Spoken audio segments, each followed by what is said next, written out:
matter is for the attention of the Attorney-General, and it relates to what I would term a loophole in our bail laws.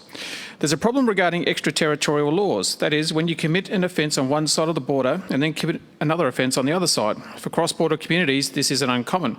So in places like Border Town in my electorate, or more so for the many border communities in Miss Maxwell's electorate, such as Echuca, Moama, Albury and Wodonga, travelling to and fro is a daily occurrence.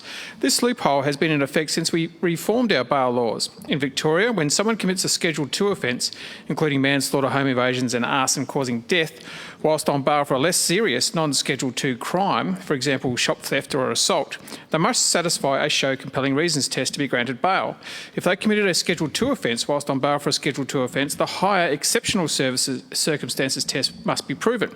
If someone is currently on bail in New South Wales, though, for an offence that is equivalent to a Victorian Schedule 2 offence, and you then cross the border to Victoria and commit a Schedule 2 offence, Victorian courts cannot take into account their current bail in New South Wales during a bail hearing, as they will be placed into the show compelling reasons test only.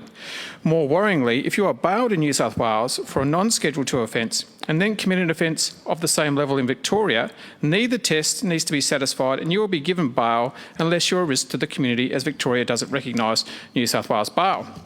If either a show compelling reasons test or an exceptional circumstances test is required, there is a reverse onus where the offender must prove reasons why they should be granted bail, but again, this is only under Victorian law. In both circumstances, the court will then consider the unacceptable risk test, but the bar is clearly lower for the accused than if both sets of offending were to be committed in Victoria. So, where you commit the offence and in which order you commit it, your release on bail or remand in custody becomes the luck of the draw. This mistake was made when our bail laws didn't recognise New South Wales bail through our bail reform some years ago. This has become a problem when it comes to prosecution too, because there's no precedent between the two states. This means the bail laws can be applied in consistency for alike cases when state borders are involved.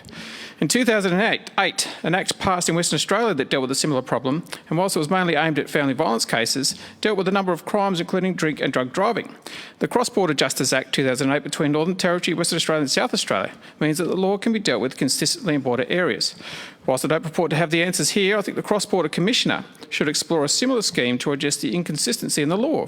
And I'd like to acknowledge my colleague Tanya Maxwell, who has led many conversations with the Commissioner about improving a number of issues across these communities.